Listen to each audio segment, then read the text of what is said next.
నమస్తే. శ్రీ గురుభ్యో నమః. శ్రీమాత్రే నమః. ఆదిత్యాయ చ సోమాయ మంగళాయ బుధాయ గురు శుక్ర శనిభ్యై రాహవే కేతవే నమః. మనం వారం వారం చెప్పుకునేటువంటి ఫలితాలతో పాటు గోచారం అంటే గ్రహచారం, ఈ గ్రహాల యొక్క స్థితిని బట్టి అప్పుడప్పుడు మనకు తెలియకుండా కొన్ని యోగాలు మనకు కలుగుతూ ఉంటాయి.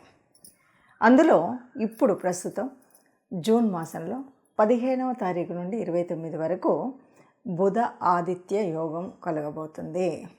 బుధ ఆదిత్య యోగం అంటే దాదాపుగా మనందరికీ తెలిసినటువంటి విషయమే. మనకు పుట్టినప్పుడు జన్మజాతకంలో కనుక కొన్ని యోగాలు ఉంటాయి.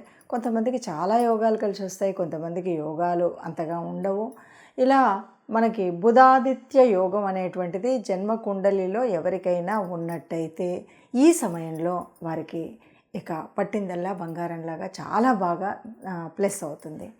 అయితే బుధాదిత్య యోగం అంటే ఏంటి, ఎప్పుడు కలుగుతుంది, అందరికీ ఉంటుందా, అసలు ఏంటి అంటే బుధాదిత్య యోగం అంటే జన్మకుండల్లో అయినా సరే, లేదు గోచార రీత్యా అయినా సరే ఎప్పుడు ఉంటుంది అంటే ఎప్పుడైనా సరే బుధుడి రాసులైనటువంటి మిథున మరియు కన్యా రాసుల్లో బుధుడు ఆదిత్యుడు అంటే రవి బుధులిద్దరూ కలిసి ఉంటే అప్పుడు బుధాదిత్య యోగం.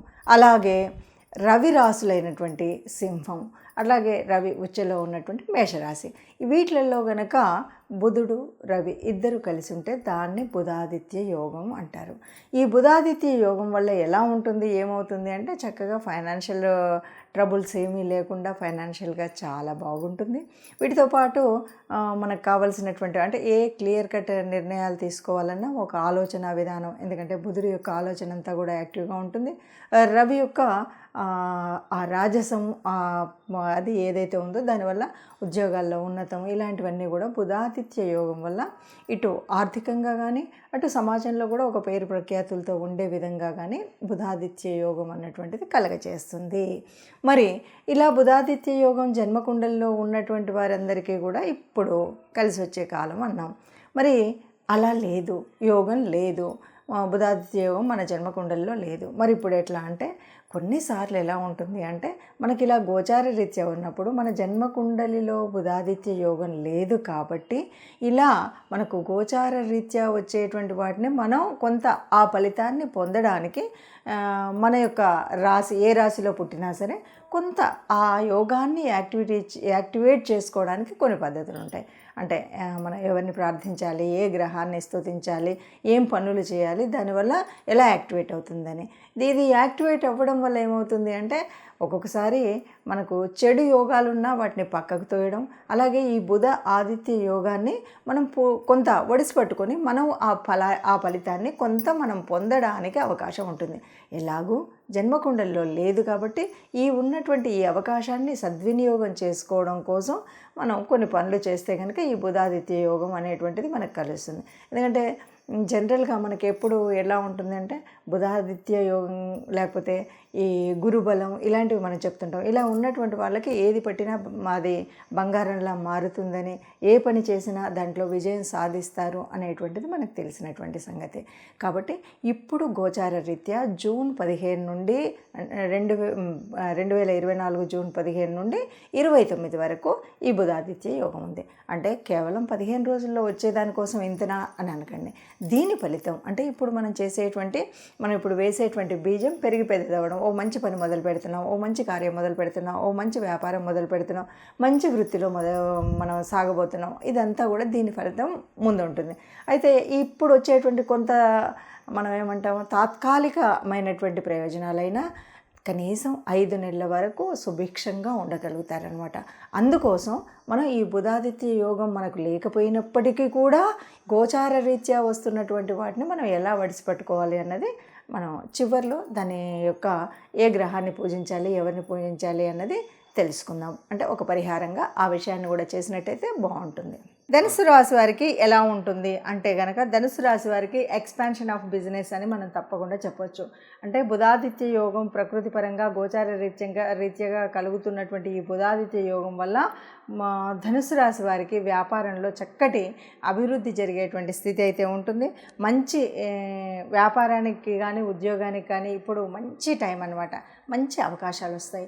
ఈ అవకాశాలని సద్వినియోగం చేసుకోవడం అనేటువంటిది మన చేతిలో ఉంది. అట్లాగే ఉద్యోగస్తులకు కానీ వ్యాపారస్తులకు కానీ ఎవరైనా సరే ఇంతకుముందు ఆల్రెడీ మనం చేస్తున్నటువంటి ఉద్యోగం కానీ చేస్తున్నటువంటి వ్యాపారం కానీ చాలా చాలా చాలా బాగుంటుంది అని చెప్పచ్చు. ఈ 5 నెలలు కూడా అంటే ఈ బుధాదిత్య యోగం కేవలం 15 రోజుల్లో మనకు గ్రహస్థితిలో కనిపించినప్పటికీ ఈ 5 నెలలు కూడా చాలా అనుకూలంగా ఉండేటువంటిది మరి ధనుసు రాశి వారికి. అయితే ఇంతటి అనుకూలత 100% మాకు కనబడతలేదు, మాకు లేదు అని అనే వాళ్ళందరూ కూడా మీకు నిజంగా జన్మకుండలి ఉంటే కనుక జన్మకుండలి చూసుకోండి. దాంట్లో మీకు బుధాదిత్య యోగం ఉన్నట్టయితే తప్పకుండా 200% బెనిఫిట్. ఒకవేళ లేదు కాబట్టి మరి ఇది గోచార రీత్యా జరుగుతుంది కాబట్టి మాకు ఈ అనుకూలత రావాలి, ఇప్పుడు చెప్పినటువంటివన్నీ కావాలి అనుకుంటే తప్పనిసరిగా మనం యాక్టివేట్ చేసుకోవాలి. ఆ బుధాదిత్య యోగాన్ని యాక్టివేట్ చేసుకోవాలి. యాక్టివేట్ చేయడం అంటే ఏంటి? ఏమీ లేదు, మీరు చేయవలసినటువంటి కొన్ని పనులు చేయాలి. ఇదే నామస్మరణ కానీ, లేకపోతే స్తుతి కానీ, స్తోత్రం కానీ, అభిషేకం కానీ, దానం కానీ ఇలాంటివి చేస్తూ ఉండాలి. ఎవరికి సంబంధించినవి దానం చేయాలి? రవికి సంబంధించినటువంటివి, లేకపోతే బుధుడికి సంబంధించినటువంటి ధాన్యాన్ని దానం చేయడం, ఇలాంటివన్నీ కూడా బుధవారాలు ఆదివారాల్లో ప్రత్యేకించి కొద్దిగా శ్రద్ధతో ఉండడము, నియమంతో ఉండడము, వీటన్నిటితో పాటు చెప్పబోయేటువంటి పరిహారాలు చేసుకున్నట్టయితే బాగుంటుందని చెప్పచ్చు. ఇప్పుడు విన్నారు కదా, ఒక్క నిమిషం. ఇప్పుడు విన్నారు కదా, ఈ రాశికి ఇలా ఉంది. అయినప్పటికీ కూడా మనకి ఎవరైనా సరే మనం పూర్తిగా దీని యొక్క ఫలితాన్ని పొందాలి. ఈ బుధాదిత్య యోగం పొందాలి అంటే ఎవరైనా సరే మనం ఒక విధంగా యాక్టివేట్ చేయొచ్చు. బుధుడు అనగానే బుధవారం మనందరికీ తెలిసినటువంటి విషయమే. ఇది మనకి శ్రీరామచంద్రుల వారికి చాలా ఇష్టమైనటువంటి రోజు. ఇప్పుడు మనం ఏం చేయాలి అంటే శ్రీరాముడికి సంబంధించినటువంటి ఏదైనా పని ప్రారంభిస్తున్నారు, ఆపదామపహర్తారాం దాతారాం సర్వసంపదాం లోకాభిరామం శ్రీరామం భూయో భూయో నమామ్యహం అంటూ మీరు మొదలుపెట్టే పనిలో తప్పకుండా ముందది చేసుకోండి. అలా నాకు పెద్దగా శ్లోకం రాదు అంటే జస్ట్ ప్రతిసారి కూడా మనం ఒకరికి నమస్కరించినా, ఒకరితో మాట్లాడినా, అంతెందుకు ఇవాళ రేపు ఫోన్ ఉంది, హలో అనే బదులు జై శ్రీరామ్ అనండి. ఎవరినో పలకరించినప్పుడు, ఎవరినో కలిసినప్పుడు, ఎవరితో మాట్లాడినప్పుడు అలా రామనామము ప్రతినిత్యం కనుక ఉన్నట్టయితే ఈ రాశి అని కాకుండా ఏ రాశి అయినా కూడా ఇప్పుడున్నటువంటి అంటే గోచార రీత్యా ప్రకృతిలో కదులుతున్నటువంటి ఈ నవగ్రహాల యొక్క శక్తి ఏదైతే బుధుడు ఆదిత్యుడు కలిసి ఉన్నటువంటి ఈ శక్తిలో మనకి కొంత ఫలితం పొందేటువంటి అవకాశం ఉంటుంది.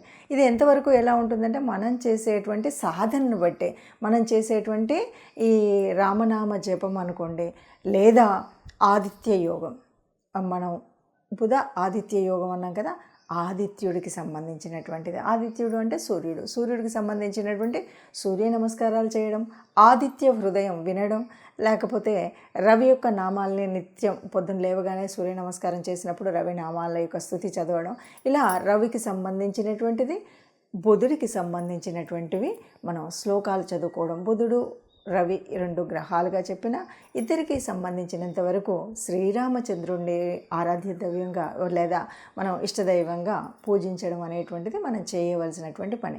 ఇలా చేసినప్పుడు ఏమవుతుంది అంటే మనకు ఏదో నిద్రాణంలో ఉన్నటువంటి ఆ శక్తి ఏదైతే ప్రకృతిలో ఉందో అది మనకు కొంత లభించేటువంటి స్థితి వస్తుంది, అది మనం పొందే స్థితి వస్తుంది. కాబట్టి ఎవరికైతే జన్మకుండల్లో బుధాదిత్య యోగం ఉందో వారికి చాలా ఎక్కువ 100% రిజల్ట్ రావచ్చు. కానీ అసలు యోగాలే లేనటువంటి వారికి ఇలా గనక మనం దేవతాస్తుతి చేయడం, గ్రహాలని ఆరాధించడం అని కనుక చేసినట్టయితే తప్పకుండా వారికి ఈ యోగాన్ని కొంత మనం చేసే శక్తిని బట్టి, మనం జపించే నామాన్ని బట్టి మనకు ఒక 50, 60, 70 మన యొక్క దాన్ని బట్టి ఆ ఫలితాన్ని మనం పొందేటువంటి అవకాశం ఉంటుంది. కాబట్టి అందరూ కూడా ఈ అవకాశాన్ని సద్వినియోగం చేసుకుని ఉన్న దాంట్లో అంటే మనం ఇప్పుడు ఒక ప్రకృతి మనకి తిరుగుతున్నటువంటి గ్రహాల మూలంగా మనకు ఒక అవకాశం వచ్చింది. ఈ అవకాశాన్ని ఒడిసిపట్టి అందరం సుఖంగా ఉండాలి అన్నదే ఆలోచన. కాబట్టి అందరూ సుఖంగా ఉండాలి, అందులో మనం ఉండాలి. సర్వే జనా సుఖినో భవంతు.